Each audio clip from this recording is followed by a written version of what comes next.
Hey, everybody, welcome to the new media show. And here we are. I had to do the quick clap in case something disconnected. But Rob, how are you? Doing great, Todd. It's great to be doing the show again. So, got lots of interesting stuff to talk about. Yeah, seven I feel mil, like the podcasting space is in a blender. 7 million shows.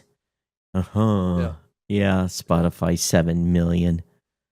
And Well, that's what happens when most of your new podcast creators through your podcasting platform never turn on RSS. yeah, and that's all they're just on Spotify. That's it. Yeah, it's a great way to get a bunch of exclusive content to your Especially platform. so many of them are just test.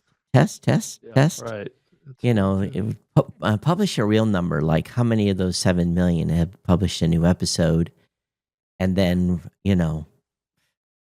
it got so bad that the podcast index stopped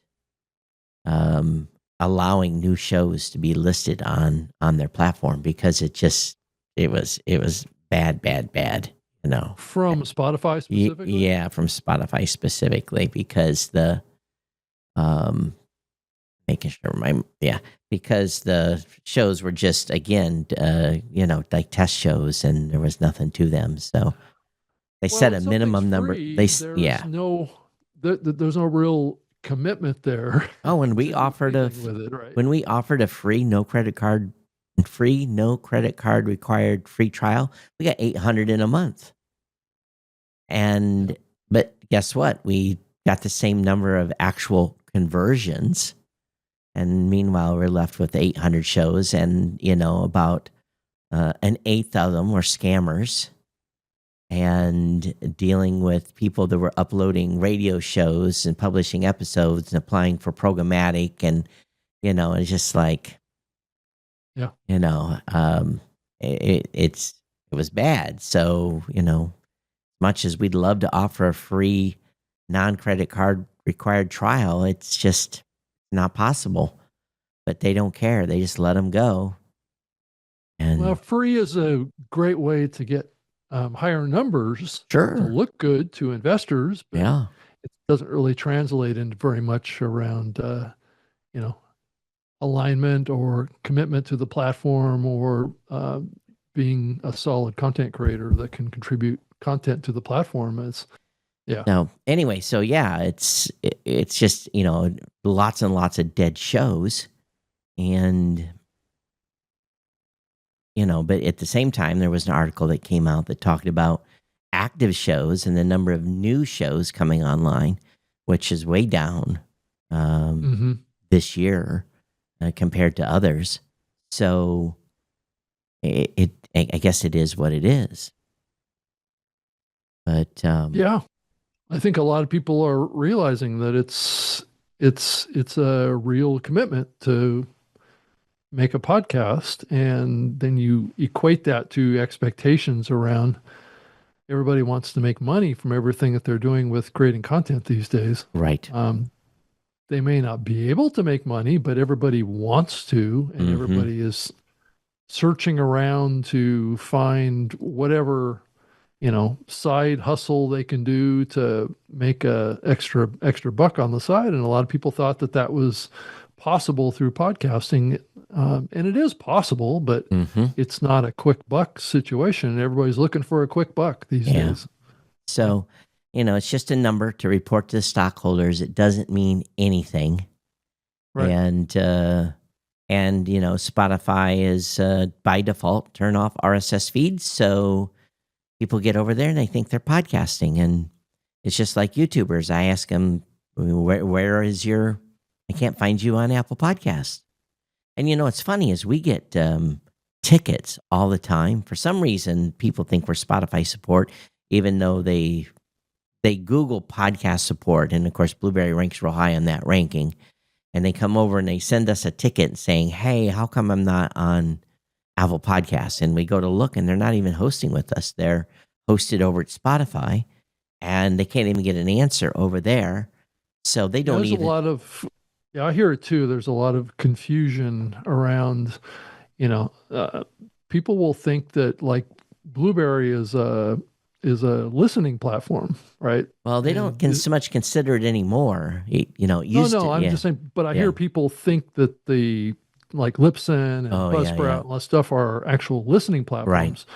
So it is a little more confusing than that because, like Podbean does have a strong kind of listening platform, Sure. and there's some players that's what makes this whole ecosystem so complicated for people to really understand about how it all works because everybody's doing something different and it always works different and people that publish to Spotify don't even realize oftentimes that they need an RSS feed to be in Apple, Yeah, right? yeah. So this lack of knowledge is permeating this And space. of course, Spotify didn't integrate with Apple to do auto submission after all those years of paying people in India or wherever it was to submit shows.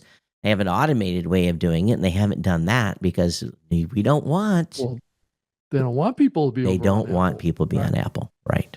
Yeah. So Yeah. it just it's a very very poor, very very poor mindset. So it is it Yeah, is but that's Spotify.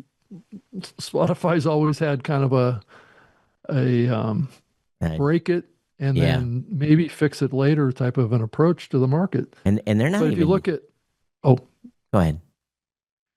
if you look at the podcast index, they have 4.6 million shows in there, and Spotify is showing 7 million, and Apple Podcast is showing 2.8 Right. million. So Apple's doing a good job of kind of curating their catalog, much better than anybody else in the industry. That's for sure. Well, to be honest with you, even though we don't have a director anymore, we still have the full catalog of shows, and we're still pulling Right. in. And the amount of shows on a monthly basis that gets a red flag in our system that basically said either the RSS feed is dead or the media went offline, one or the Mhm. other, or both, is astronomical numbers. And we kill those, but yet a lot of the platforms don't clean up.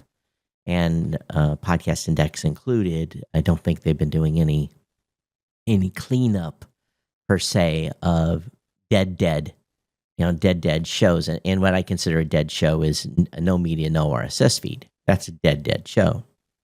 Mhm. And we give them enough time to come back in case there's, some technical issue that's going on. And very Well, rarely do they ever come back.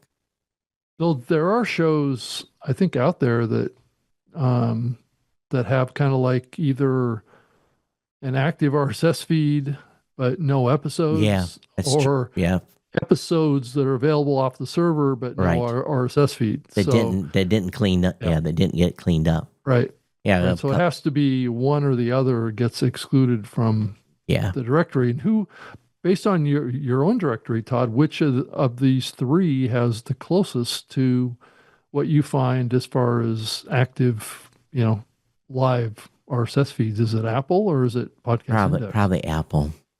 Apple's closest. Yeah, probably closest. But again, there's a lot of dead over there too. So, they Depends on what you define as dead. well, Right? again, it all depends. If the RSS feed is up, I don't know what their criteria for killing a show over there is, and the delisting. I know that what our internal criteria is. So That piece of information would be good for Apple to disclose to the industry. they can't because I it's a think. stockholder thing again. Well, no, what the criteria is Oh, for for being delist. included in the catalog Yeah. or not. We had That should be disclosed to the industry so we had people know what to expect. we had an interesting one the other day. We had a very rare. Your show's been rejected from Apple Podcast, and I was like, "What is this?" And I thought it was something. I said, "Do we have someone that's doing something really naughty, or is it obvious?" What was the reason? And in the email it said was audio quality. And so I bopped into the system and I started listening to the audio, and the audio didn't sound bad. Wasn't the best.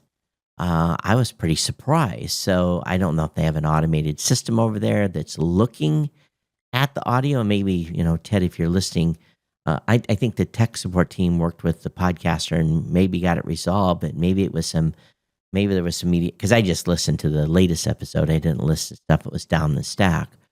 Maybe there was some malformed audio or something causing a problem. But yeah, I think that's the first time I've ever seen that. It was basically it was a suspension, like a suspension email. And so again, that's the first time I've ever seen that come back from Apple from a show. So based on its format, or It based just on said the content? audio. It was basically the audio quality. That was Audio quality. Yeah, I'd have to pull up the email. I've got it saved because it was so unusual. But one thing's for sure, some things that will never be are actually going to happen again. I will never go back to podcast movement. I'll never go back to podcast movement, Adam. Now, that's what he specifically told me. Adam in the conversation Curry. I had with him. Yeah. Going back, and he has got. So it's. I think what has happened is, Rocky Thomas was on a Podcasting 2.0 show on the boardroom, and I'm actually in between episodes. I listened to the current episode, but I need to go back and listen to Rocky's episode because I was trying to get the insider scoop on what he had to say about coming and speaking. But he'll be speaking on Podcasting 2.0 in a prime afternoon spot, not one directly after lunch. At least I think he said 1:30, which is probably okay. You never know where. And they're gonna be on the Soundstack stage. So yeah, I remember just a short few years ago that Dave Jones and he had a session, and it was it at Podcast like Move It, maybe or a dozen people. Yeah, it was at Podcast Move It. Yeah, it was only a dozen showed up. Yeah, it was only like a dozen people that actually showed up for that. But it was immediately after lunch, and it was kind of a weird time to have a session. But here's the key, Adam. You got to promote it. You got to promote your session and talk about it. We'll talk about it and make sure that it's promoted. But the only way you're going to get guarantee a good number of people is to promote it, because these podcasters don't know you, I, or Rob from a hole in the ground at this point. So you need to promote it, and hopefully Soundstack will promote the heck out of it too, and we get a full house in and educate creators. So he's going to fly up from Fredericksburg and speak, and then fly home. So I can't even buy him a beer. He's not going to be in town long enough to do that. So he's. Oh, that's right. He's out by Austin, isn't he? No, well, Hill Country, wherever that is. That's like 3 hours. I don't know. Someone from Texas can tell us in chat. 2 or 3 hours from, maybe it's 2, but wherever Hill Country is, Fredericksburg is where he's living these days. Yeah. So he's got a dentist friend that has a snazzy new airplane, and they're going to fly up, and much better than driving. That's for damn sure. Coming from Austin to Dallas up I-40, that just sucks. That drive just sucks sucks. There's always wrecks. There's always traffic jams. Yeah, so good choice to fly. Yeah, very, very, very, very, very smart. But I was kind of surprised on YouTube saying they're going to crack down on the slop. But the question is, well, they said they were. And then I saw some post commentary where say, well, this is just the start. Okay, I think you should back up and give it some context there, Todd. What are you talking about? AI slop. Where? On YouTube. I said YouTube. Okay. Yeah. You did? Oh, I didn't hear that. Okay, sorry. Yeah, so they're planning to crack down on AI slop and repetitive content. You know how much slop there is out there now? How much AI generated content on YouTube? And they're not going to allow it to be monetized. Did YouTube actually use that language? people just making that up. I'm reading your show notes, so I'm going No, to. I know, but I mean, I just wonder if people actually use that from YouTube, or is it's being painted in that way? That's Yeah. where this article came from, was TechCrunch. Yeah, So they said yeah, that prepares crackdown on mass-produced and repetitive video as concern yeah, over AI slop grows. So yeah, that was the title of their article. So yeah. So that's good yeah, news. so I don't believe that YouTube actually used that language, No, is what I'm saying. Yeah, but it's almost hard to avoid it now. yeah, And yeah, there's so much that's history. All these history type things, and unfortunately, stuff that I like to listen to real people talk about. Certain topics. It's that same voice that you hear across multiple channels, and so yeah, and then not monetize. If they demonetize it at a great level, mhm. that's going to just shut down the incentive to do this because they want real voices. Well, yeah.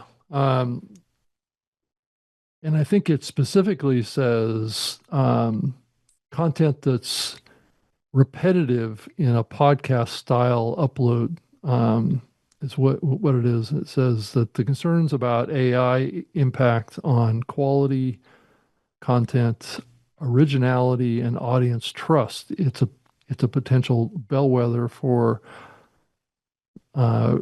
future platform policies affecting podcast distribution. Now, if we're talking about YouTube here, um, that would apply generally across all video content, not just what's being termed podcasts on YouTube. So I think we're a little bit confusing the issue here. I think to some degree, I'm not sure that TechCrunch really did a good job on this, but I'm not sure that what they're referring to specifically would be what I would consider to be podcasts. I would consider them just to be It's just on videos on YouTube that are being mass produced. Yep. They're being done via creating a transcript and then adding that transcript to, let's say, a clone and some voice, pictures. Yeah. and then creating a video from it. Yep. I wouldn't necessarily lump it in as a podcast per se. Oh, it's. I don't think they said specifically it's about podcasts, but it definitely basically brought up 2 points: repetitive content, AI, and you've got people that are blatantly ripping off content as well, and then reproducing it, calling it its own. So, there's a lot of that's on there. But I think the best part of it is the ability to get rid of these AI synthetic hosts, and to demonetize and get rid of the content, because I think what they're worried about is just being overrun. And they're already being overrun. They should have acted some time ago, but this is going to be some automated process. But I would love for YouTube to put some sort of flag. Basically, we'd able to say, yes, this is AI generated content, and flag videos as a user that it was AI. Put that somewhere we can just say report to help them. I'm of the opinion that if you're going to create content, you need to create content as the creator, and that work should be rewarded. I can build a script. My myth series, I have AI help me with ideation, and then I write a rough script, and then I have it help me clean up my script that I'm doing for the podcast news and myth show that I'm putting out. And but I don't use the AI to write the original script. So, and what I do is I do talking points. I walk through my 8, 9, 10 talking points, and Sure. then then I get some help, and then I have to edit it again. So it's a couple hour process to do a 5-minute show. And again, I think as long as a human is involved and the human is narrating, but at what point does it get so good that they can't detect it? Well, I think that's what's coming here. And I'm actually looking deeper at the article itself. And the article doesn't actually use the term podcast. Oh, no, it was never mentioning podcast at all. Yeah, it has nothing to do with podcasts. It's purely AI generated content on YouTube. Yeah. So, but if you're creating that type of AI generated content and calling it a podcast, then you're probably going to be demonetized. Yeah, I think the term that was used in this summary was podcast style uploads, which I'm not even sure what that is. That's interesting. Yeah. So, but it's any content. It's not podcast content. Right. It's just any AI generated video that just doesn't come across very authentic and real. Which there is quite a bit. I mean, I see it on YouTube all the time. And you do have to wonder really how good the content is that comes out of that. And I think it's also a reflection on, to some degree, how good the content is that's coming out of AI too. Yeah.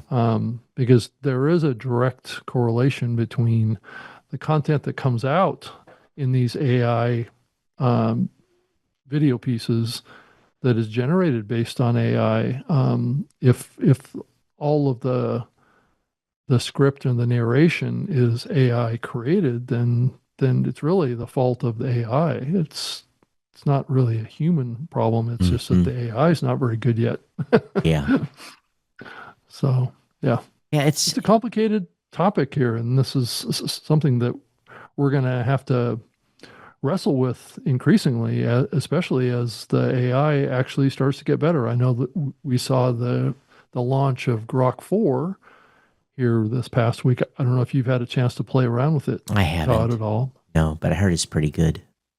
Yeah. So it's interesting. Things are progressing on this front, and I keep hearing about Chat GPT 5, which is coming around the corner. Yeah, it should be here sometime this late summer or something. Yeah. Speculation. It could drop at any time. Yeah. So we could see a big jump in the quality of this stuff. I never thought I would pay $200 a month for a single tool. It's pretty amazing. There are some things I've been working on that we're going to announce mid-August or so.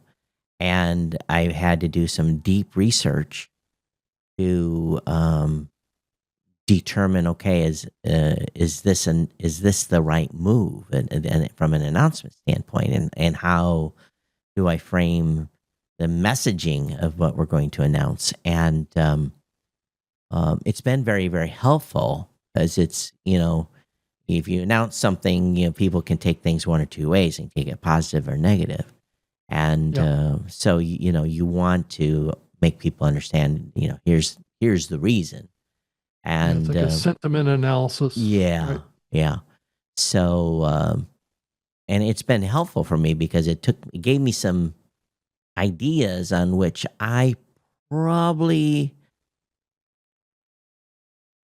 would not have got it myself right off the bat. I may have got there after, a week or two, but, and maybe after 4 or 5 people looked at it, but, basically I've got a good pathway for, the messaging that we're going to use. So, I think that, just like anything else, the key to these tools is you don't let them do the work, but let them help you. And that advanced reasoning tool, it sit there and crank for like 45 minutes on I fed it spreadsheets, and I fed it a bunch of stuff, and risk analysis, and all kinds of different things, and use personal, what I think, and and it's it's like having a data analysis and a advisor, and that's the way I'm kind of using that advanced tool, is using it kind of as an advisor. Mm-hmm. And I'm not letting it make a decision for me, for God's sake, but at least I can be advised and potentially, do something the way that probably is the way for success. So it's just like we're getting ready to launch Guest Match Pro. Probably not Monday, because we found some stuff today that needs to be fixed in our beta testing, but I'm hoping sometime next week. And there's a whole bunch of, we've got copy done, but there was a whole bunch of things that needed, there's, you have a question mark next to a prompt. And I'm like, oh God, I don't want to write these, so I just did screenshots of all those pages that had those question marks where you hover and you have a little pop-up. And I had ChatGPT create those hover pop-ups in about 20 minutes. I took about another hour to edit them. And I was like, yes, save me a massive amount of time. So, yeah, I think it's really easy to ask these large language models to do things that we humans think is important to get an answer to, and then when it actually outputs the answer to you, it gives you so much that it makes it difficult to figure out, well, what's really usable out of this. It's all about the prompting. You have to really, answer these 3 questions. Yeah, even the answers it gives you, I kind of wonder somewhat if it just doesn't have the. It's still a language model. It's not AGI yet, so it just doesn't have the human intuition aspects of it that makes the output usable.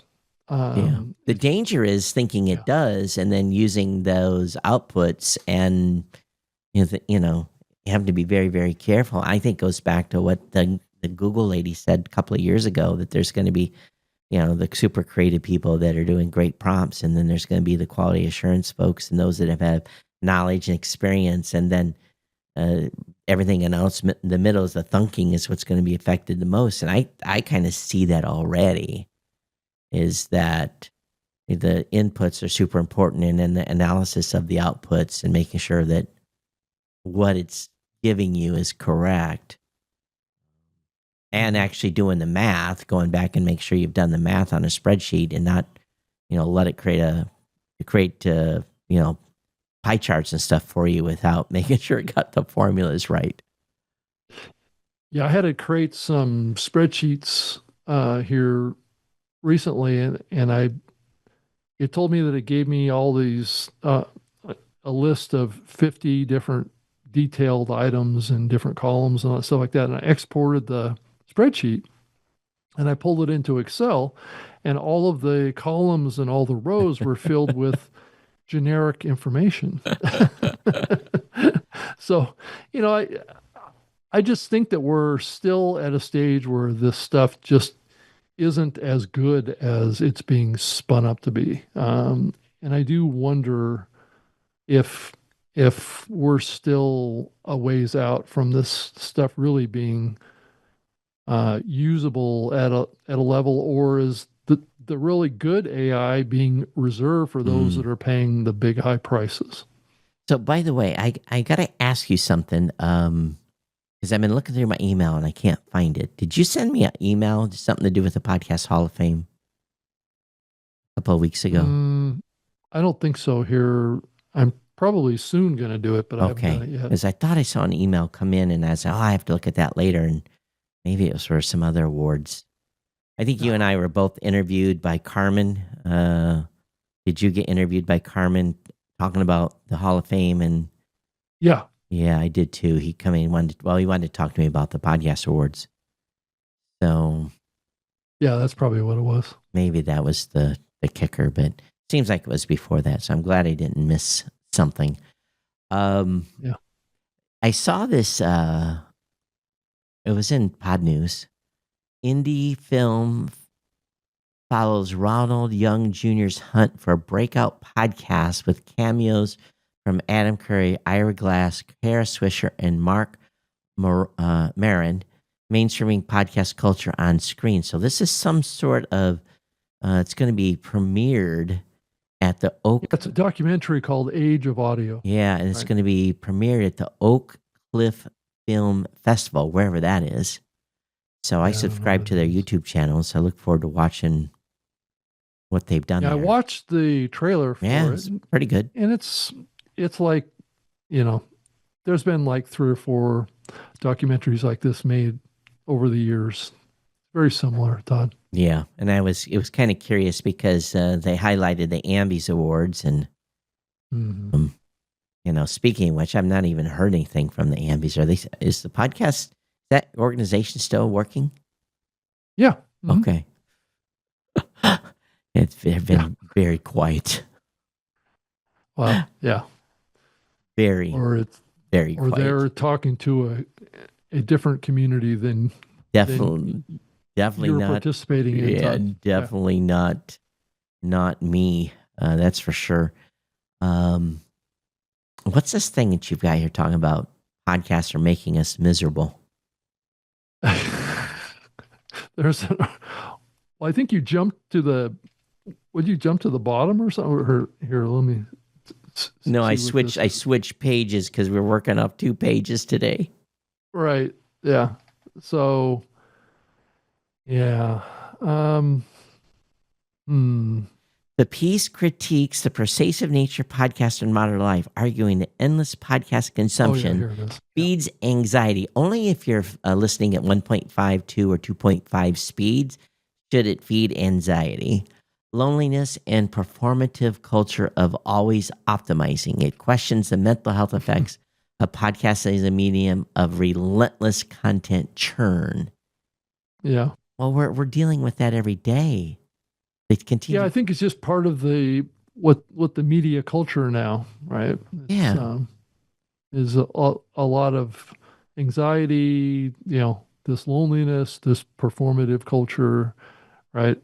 I As we all become kind of creators, and I think that's really the most interesting thing about what's going on right now is this perception that everyone now is a creator, right? And that it's all funneling into, and I hear Gary Vaynerchuk saying this a lot here recently, and then I'm hearing other people say this too. It's an interest based kind of economy now. It's not social media or those terms. Social media, podcasting, all this stuff are kind of legacy terms to really describe what's really going on is that everyone is now at some level a creator, right? And that it's all people are being inundated with media now, so people are gravitated towards things that they have an interest in, right? Which right. I guess has always been there when you think about it, but that's what's driving, like this social e-commerce stuff that's going on. People are coming together around these communities of sorts that is based on their interests, which has kind of always been fundamental to podcasting, really. It's just now it's kind of going into so many different types of media, so many different ways of doing video now or doing audio on all these different platforms, whether it's a private community or on a public channel like a YouTube or any of these platforms, that it's kind of evolving into, each one of us has our interests. It's like you and I, Todd, have Yeah. interest in podcasting, right? So Yeah. we gravitate towards trying to follow news and information about podcasting. So it's our interest, and that's what drives what people do. And it's hard to think about people that are kind of cross-pollinating themselves across a lot of different interest areas. So Rob, I have breaking news though. You do? I have a news flash. You have a flash. Hell has frozen over. Yes, it has. Did you see my Facebook post?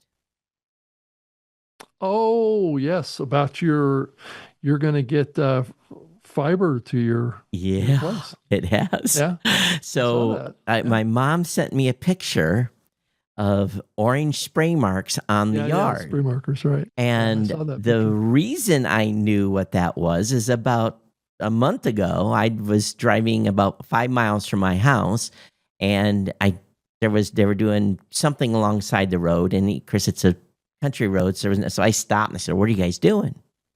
And so we're putting in fiber for Frontier, and of course, I'm not a big fan of Frontier, but I said, "Holy shit, are you really?" And I said, "What does it take to bribe you guys to come down Broccobank Road?" And the guy just kind of looked at me kind of funny, right? And so my neighbors are a little upset because they basically, and it must be because of house density, they basically came up a main paved road, and then the road that is just north of me, they came up that road across us and then turned right and went back down. So they basically made a box around. So basically, the fiber's going to go right by my property. And so I don't know how long, but hell has frozen. So how are they going to get it from the street to your house? I don't care. I'll dig the trench myself. Oh, you will? Have you actually reached out to them to find out? No, but that's I'm sure they're going to be putting flyers in the mail and stuff when they're ready. But I will definitely and I told my mom if they come by the house before I'm back, I said make sure we get a case of beer in the back of their truck, So I'm going to make sure that the fiber's in well around my house. So how far is it from the street to your house? 100 feet. Oh, that's not bad. Yeah. And I, like I said, it shouldn't be too expensive. If it was like a quarter mile, then no. different situation. I would go rent the trencher machine myself anyway. I wouldn't care. So and one of my neighbors messaged in the Facebook chat, and she said, "I hope they come down my way," but they had turned the corner, and she's just 2 houses up the street. So, but there's not a lot of density further down. So that's the only reason I think that they came my way, is because the opposite road that if I look west in the section of road that's a mile that they didn't go along the main road, there's not very many houses there, but there's a whole bunch of houses on these 3 segments. So that's the only reason I think that we've got it. So maybe some of this rural internet money is finally going to be used to actually bring rural internet to the rural community. So okay, that'd be novel, wouldn't it? I'm jazzed. Even if it takes another 6 months, it's pretty awesome. So Todd, I think we saw kind of, I don't know if this is a novel moment or not, with Fox News, I guess, has launched its first podcast licensing deal.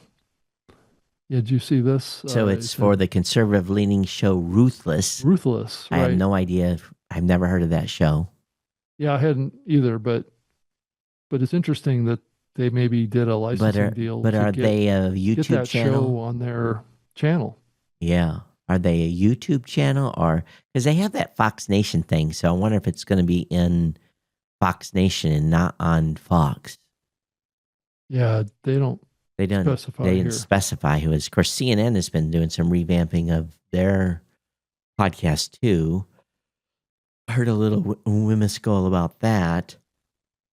Well, so we might see more of these, or some of these successful video podcasts make it to cable, which I don't know if that's the right path for them to go, but I'm not sure that the scale is there. But who wants to sign us for some network? Well, right?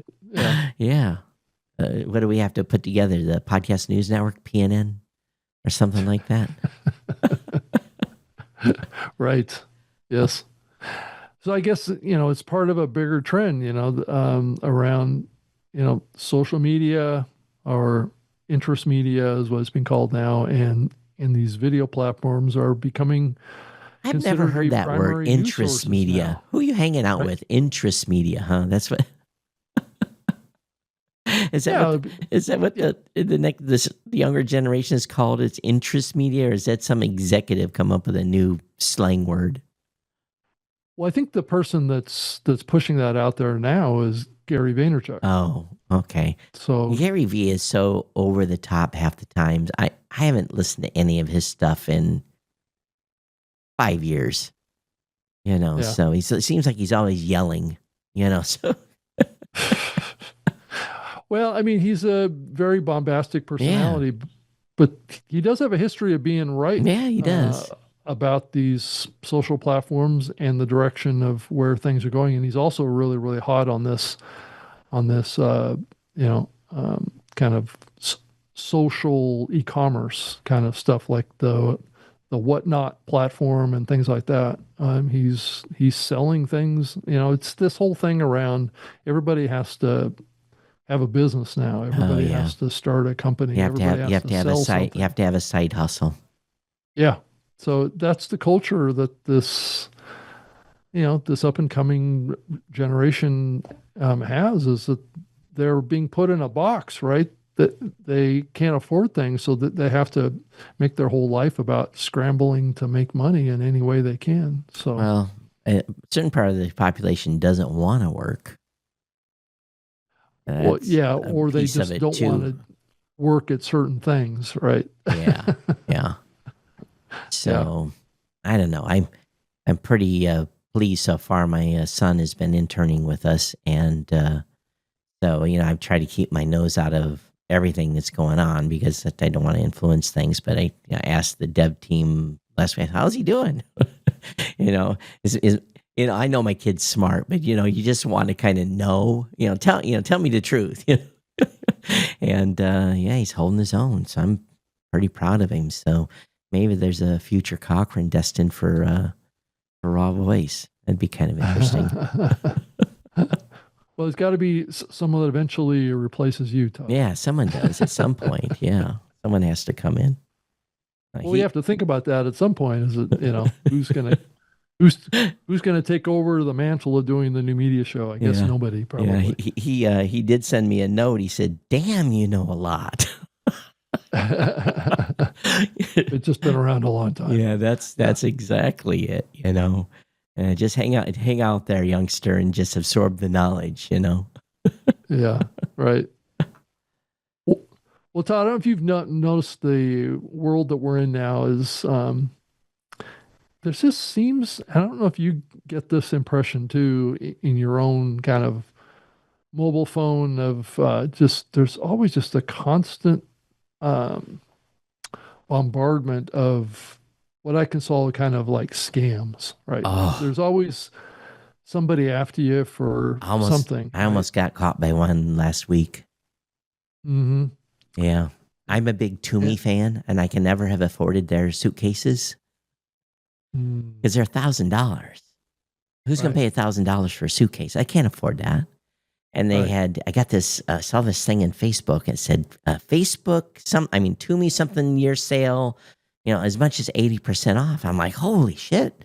So I clicked on the ad and I'm like, wow, I can get a Toomey suitcase for $210. And I was all in. I had like 3 suitcases ordered, and I got all the way through and got to the point where I was to click my credit card, and I was clicking and said, it's only letting me pay with PayPal. Why is that? I don't want to use PayPal. That's my business account. I got to use my personal account. And I said, that's not going to work. And I'm looking at the site, and I was not on Toomey.com. Mm-hmm. And it looked like Toomey. Yeah. And I guess it's happening around social media accounts getting hijacked Oh, around fake podcasts and stuff like that. There's a scam trend where creators' social media accounts are hijacked to promote fake podcasts Hmm. and scam products, right? Kind of like what you were just talking about. So it's victims include high-profile creators like Magic Singh, I guess is one of them who was featured in this article. The issue points to a broader concern around platform security, reputation protection, and monetization pressures that the creators face today. Um, so I think it's just a constant war out there, and it's all everybody's trying to scam everybody or um, sell expensive, mastermind programs, Right. Right. and there's so many kind of people out there that are think, well, it's so easy to get rich quick and to, just sell an ebook and you're going to make $10,000 a month or launch a podcast and you're going to make all this money and all this stuff. And I get emails all the time from Facebook, people trying to get into my account. yeah, And then, well, and this is, this thing I was talking about a minute ago. That's like the third thing in recent months that I've seen on Facebook that was advertised on Facebook that was scam. Another thing a few months ago was I have a Ford Edge, and I've got the nice. I bought the aftermarket. I don't know, it's the weather shield or whatever they are, mats for it. Because you live in Michigan, you know how it is there where you live too. You just get in your vehicle and the floor gets jacked up. So I wanted those bucket types that seal, and I found some other company was selling something really, really cool. And I got to the point and I'm like, $99 for what they're trying to sell me? I said, something doesn't add up. Even Chinese stuff this should be more than that. And so I had looked at it and I went and did Google it and said, is this site a scam? And yep, it sure was. And hmm again, using PayPal as a mechanism to extract money. And I think people have to be real careful with their accounts now and have two-factor authentication. It drives me crazy having two-factor authentication on oh yeah, X. But you have to at yeah, this point. yeah. I guess this magic guy that I mentioned to was I guess a victim of a scammer who had been posing as a booking agent for a famous American podcast Oh, and was trying to charge him money to be a guest on this guy's podcast. I get requests all the time from people. Do you know this podcaster? Can you connect me with them? I get that hmm request a lot. Yeah. I agreed to be on a business AI summit. They asked me, come on, it's next week, and the approach was very good. The interview, and they pre-qualified me, and what are you going to show, and so it felt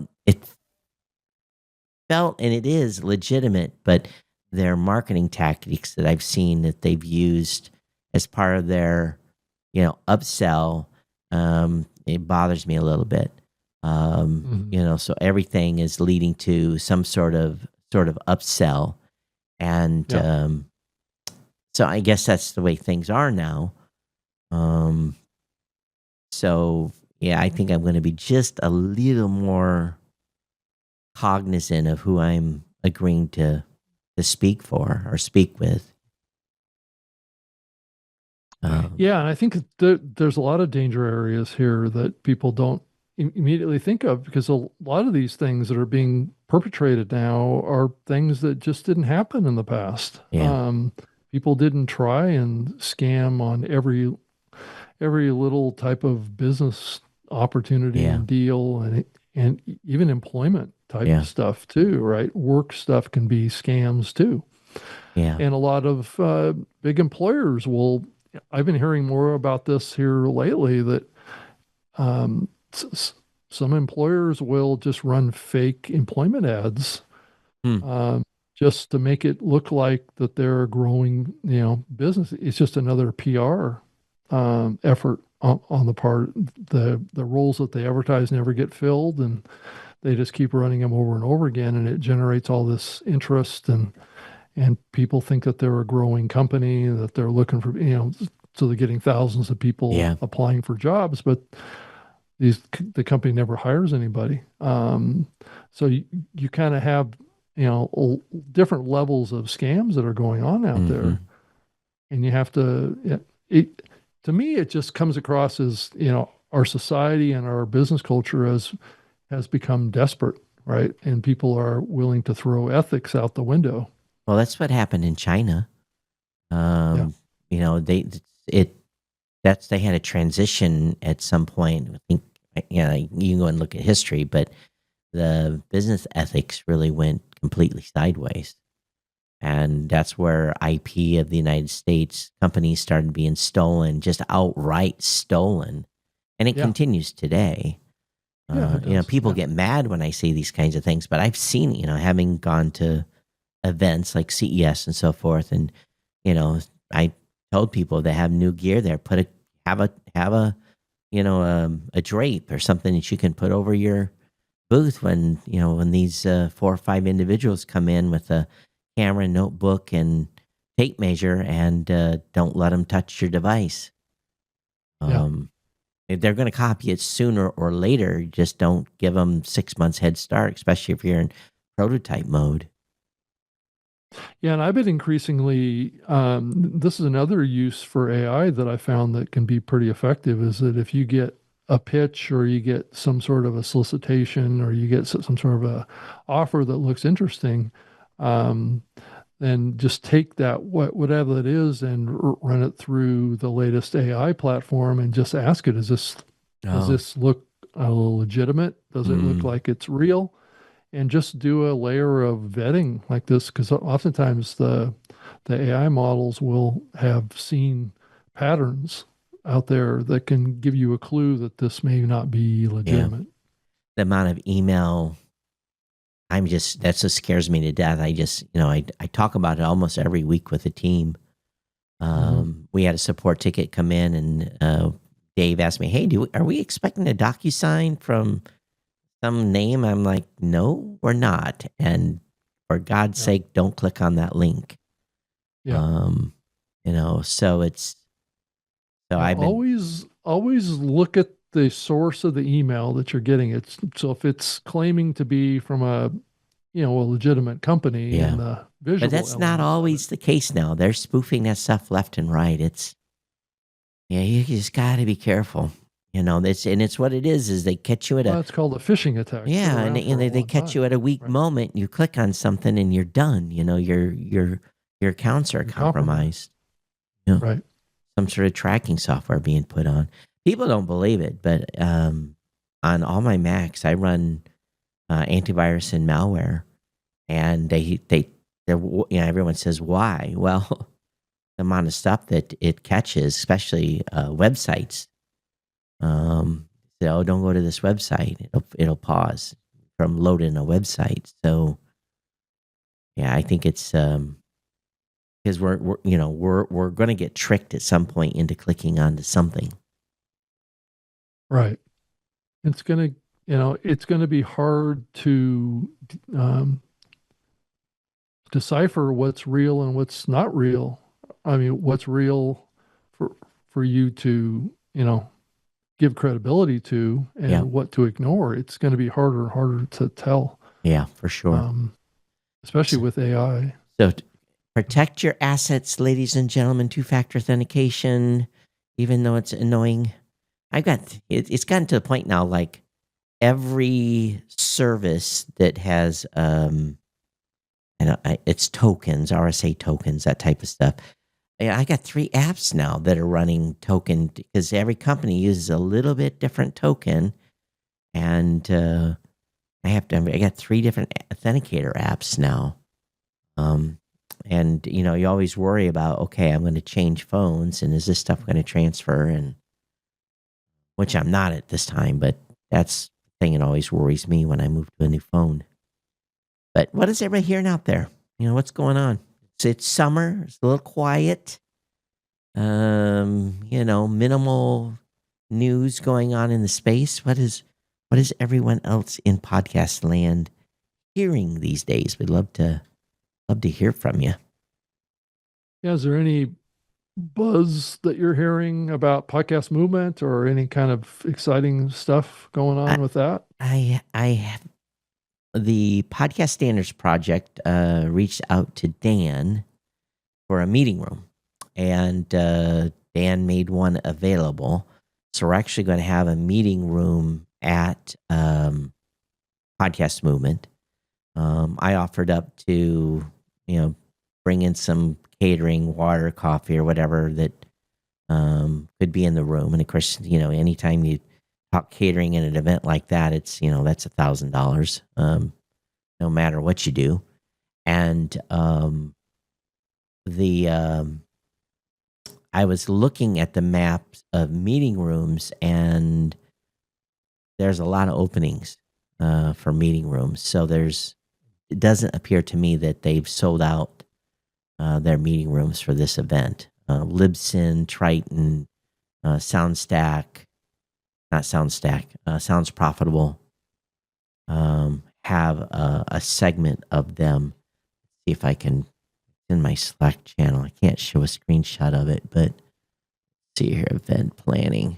It looks like they have 1, 2, 3, 4, 5, 6, 7, 8 meeting rooms left, and 1, 2, 3, 4, 5, 6, 7, 8, 9, 10, 11, 12, 13 sold. So they got more than half of their meeting rooms sold. So,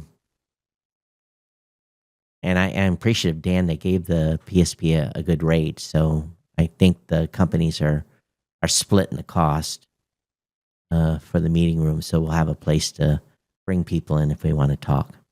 Maybe only chairs in there, depending on how much a cup of coffee costs. So Todd, I had Chat GPT 4 make an image for tonight's episode. Oh yeah, and I pulled the image into Paint, which is part of Windows. Yeah, right? and to try and resize it. There's a word I haven't heard in a while.